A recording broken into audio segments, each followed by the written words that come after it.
I'm a fan of video game music, and especially remixes of them. Sometime in 2012, one of my favorite video game music remix artists, Joshua Morse, posted a demo of his latest song. After checking the comments, I saw someone write, "This sounds like Cassiopeia." Now it got me feeling curious, who were Cassiopeia? So I went to YouTube, searched them up, and boom, there they were. The top result at the time was Galactic Funk, and as a fan of funk music, I was intrigued and clicked. Little did I know what I was getting myself into.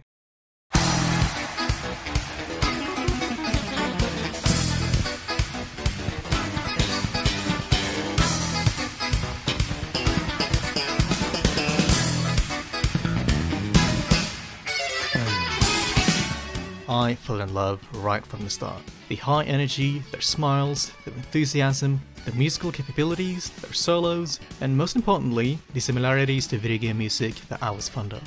It all clicked. This video became a gateway for me to the world of Japanese jazz fusion bands from the 70s and 80s, and it eventually led me to discover city pop songs as well.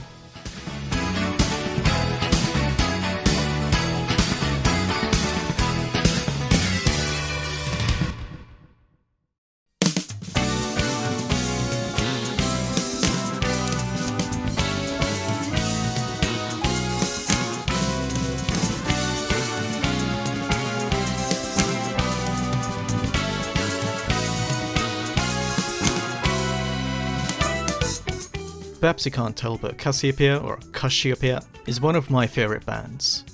With over 40 years behind their instruments, 50 albums, and hundreds of concerts, they're easily in the top tier of jazz fusion bands in Japan.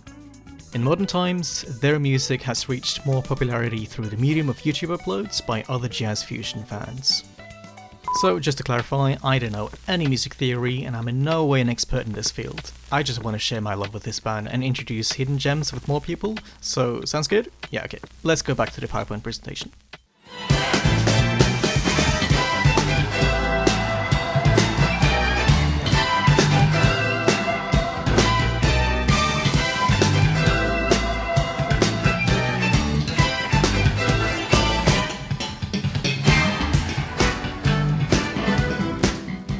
Let's break it down.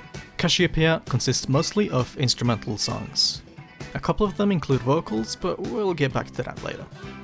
There are consistently 4 band members.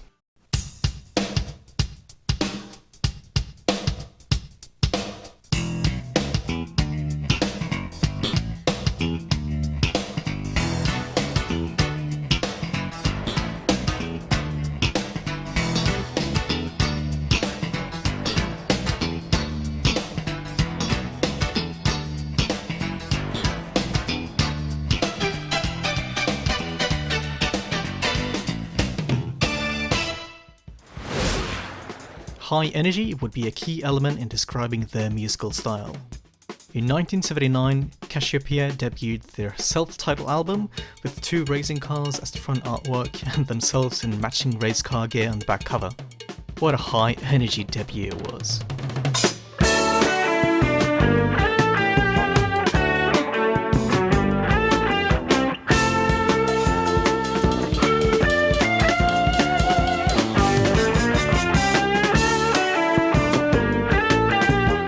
Now, as familiar with jazz fusion music, you have the funky bass lines, the upbeat tempo, slick chord progressions, and the desire to give each band member a solo in the song.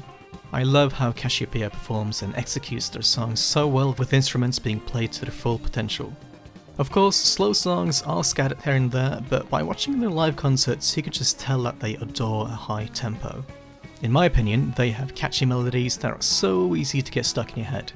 In short, I'd say it's music that makes you smile. I mean, it's impossible not to smile at this track.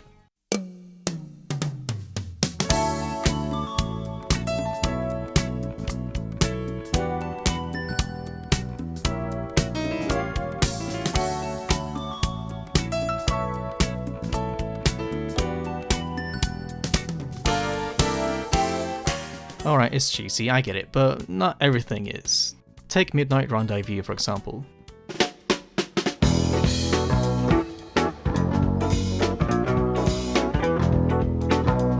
Within the first beat, this type of song immediately transports me to another place, time and setting. Who can't imagine driving in the sunset with this laid-back tune playing in the background?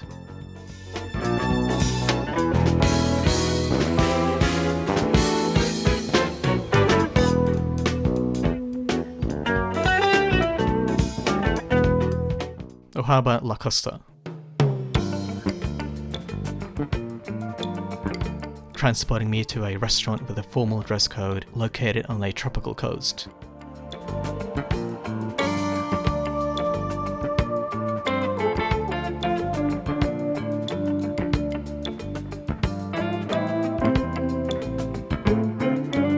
Moving on, remember that Galactic Funk song I played in the beginning of the video?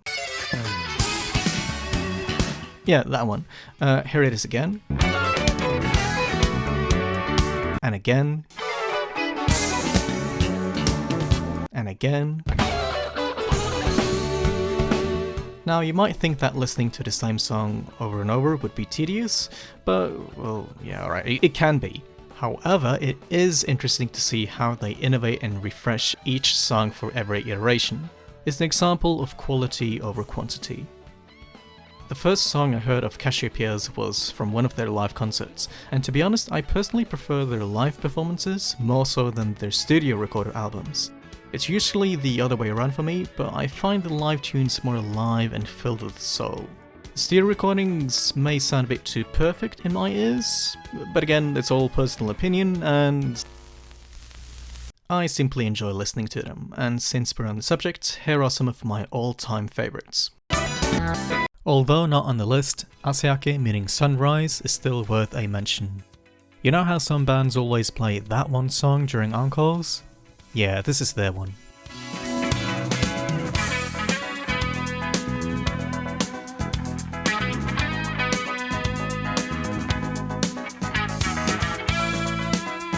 Cassiopea are truly passionate about their songs and instruments, and they like to have fun.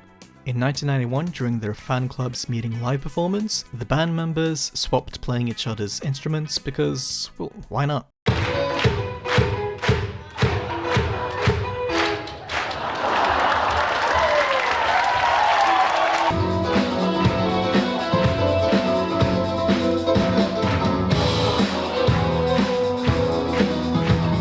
Yeah, that didn't go too well.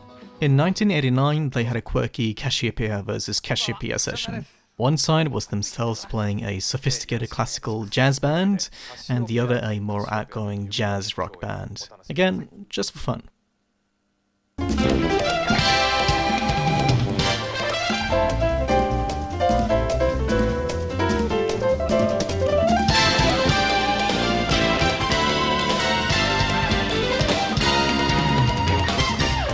I mentioned earlier that Cassiopea has music that makes you smile, which reminds me of a philosophy from a certain Japanese company.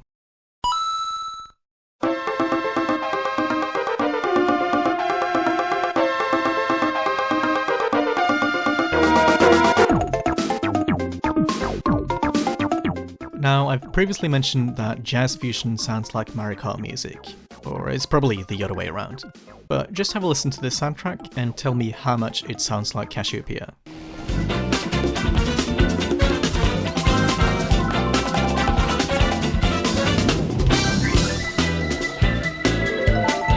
Oh, wait, my bad. That was actually a song by Cassiopea, not Mario Kart. See, it's just oddly so similar. Hey, even another fusion band called Dimension were commissioned by Nintendo to play the soundtrack for Mario Kart 8. Love it.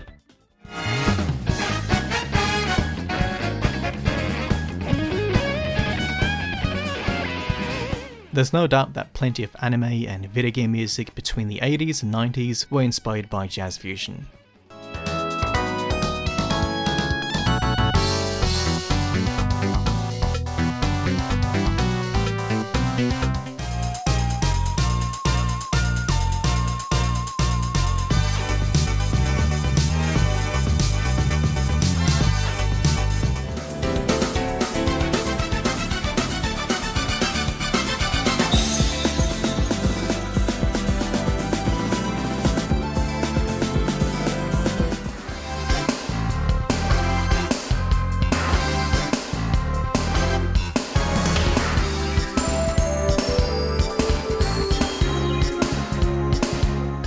take video game music composer Koji Kondo for example, you know, the lad who made this tune.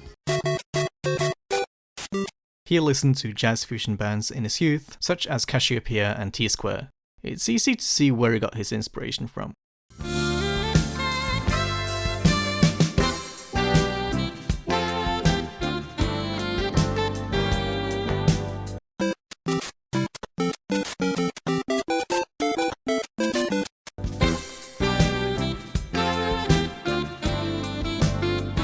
I find it cool that video game composers were so influenced by these songs at that time, which explains why I love the instrumental jazz fusion songs I've now discovered as an adult, considering I grew up loving video game music.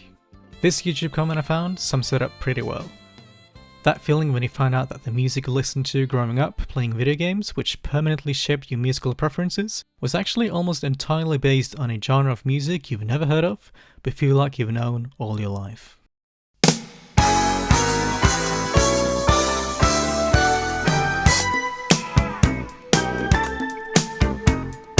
Led by Issei Noto and Tetsuo Sakurai in 1977, they formed Cassiopeia with Minoru Mikaya and Takashi Sasaki. Throughout the years, a lot of the band members have composed their own songs for the group. For example, drummer Akira Jimbo composed the song Sunnyside Feeling that we heard earlier. But Noto-san has definitely done the most compositions. He is also the only band member to have stayed from the original lineup. You see, there has been a noticeable shifting of members throughout their history. To make it visual, here's a graph from 1976 to 2020. This is the guitarist, Issei Noto. These are the 3 keyboardists. These are the 2 bassists. And these are the whopping 6 different drummers. Oh, and I'll explain this gap later on. Let's rewind to 1976. Upon recruiting new band members, Issei Noto found keyboardist Minoru Mikaya, a music student at the time.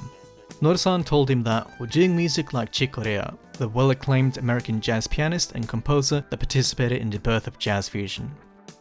Banding together with Tetsuo Sakurai and Takashi Sasaki, the quartet released their debut album, Cassiopeia. This is how the first song sounds like.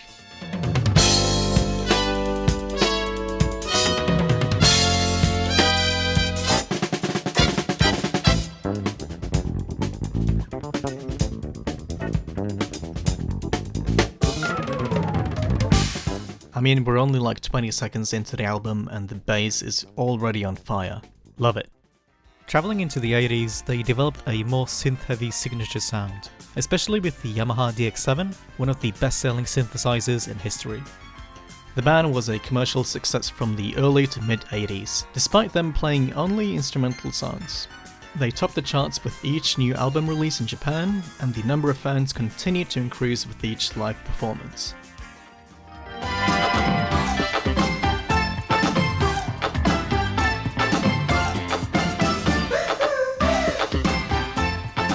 純音質、純画質、ハイファイの血がビデオで騒ぐ。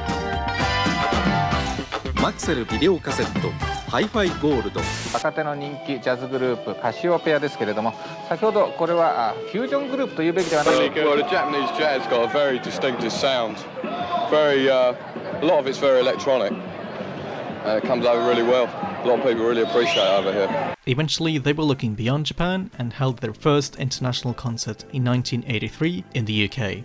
Following this, they toured Europe, South America, Australia, and Southeast Asia.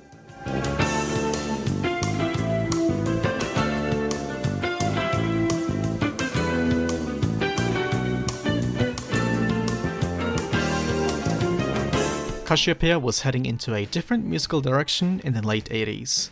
With the release of Sun Sun, they tried to get into the American market by following the trends at the time. This meant the introduction of vocals and more pop elements in their songs. Here's an example.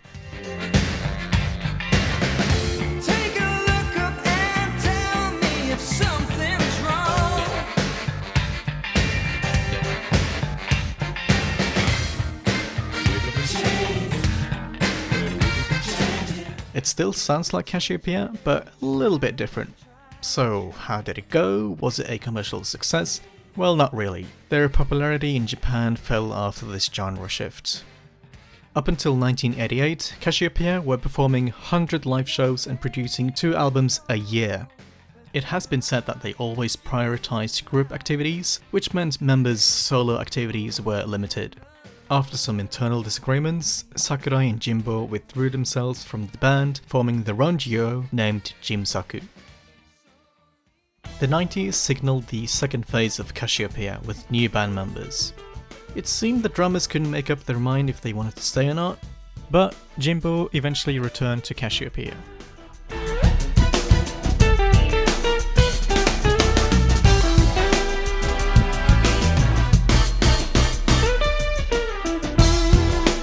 Still, the band kept producing albums and performing concerts. However, in 2006, Issei Noda decided to freeze all activities of the band until further notice.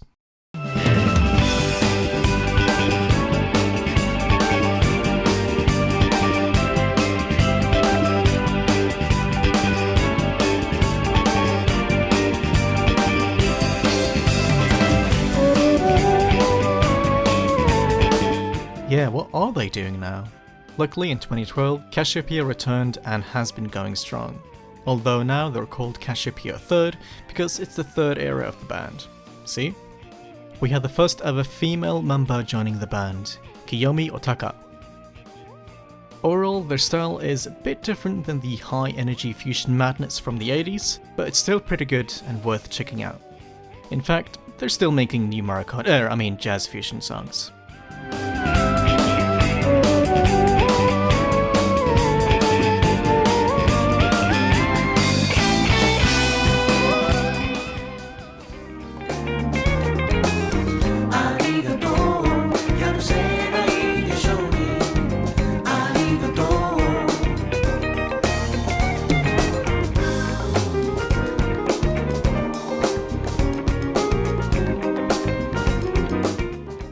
Keyboardist Minoru Mikaya isn't playing for Cassiopeia anymore.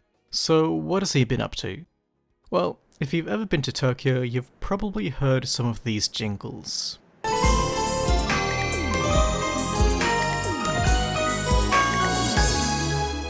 Yep, that's made by this guy. Turns out he's a big railway fan who loves making jingles for numerous train stations in Japan. More than 200 in fact.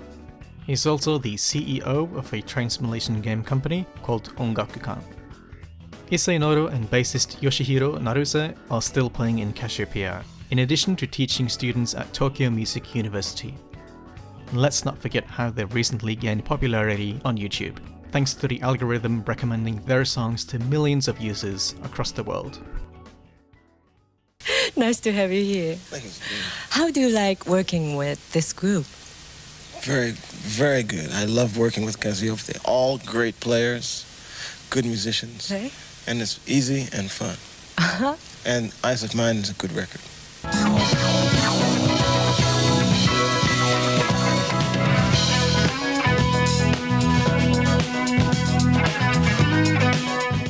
Cassiopeia has collaborated with heaps of different artists since their humble beginnings. The Brecker Brothers played horns on a few tracks of their first album. The American jazz drummer Harvey Mason has produced some of Cassiopeia's albums. And even the American guitarist and composer Leroy Turner worked with them as well. They've also done collaborations with Japanese artists, for example the Japanese Bruno Mars.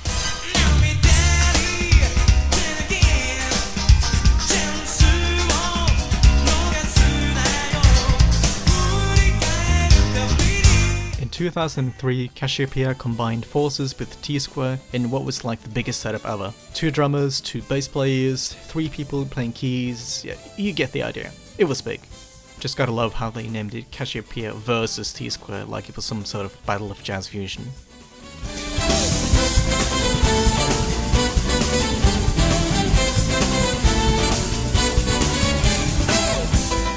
And let's not forget about that other genre, Citipop. Some of Cassiopeia's members worked on Tomoko Aran's more relaxed album. Minoru Mikaya even arranged and co-produced it.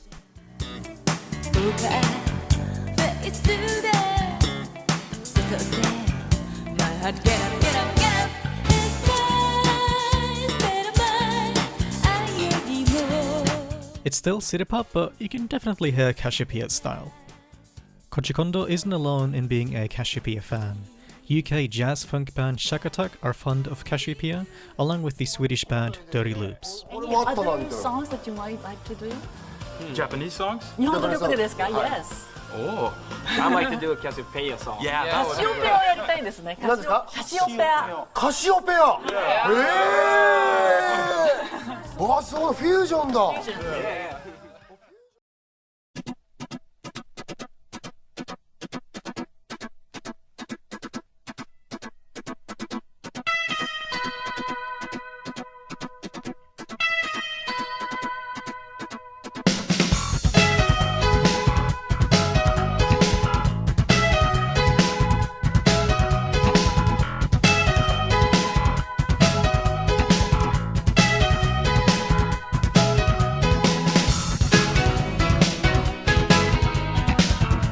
I highly encourage people to get lost on YouTube or a record shop to find undiscovered music.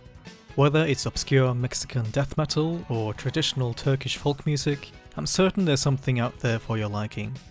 For me, it was Japanese jazz fusion and city pop, which I found through Cassiopeia, which I discovered through a comment on an artist I followed online, which I found from looking up video game music remixes, all because I like some video game songs. And those songs were then again inspired by Cassiopeia and Japanese jazz fusion songs. Now if that isn't a perfect and symbolic circle, then I don't know how else I'm gonna end this video. This has been T2. Thanks for watching.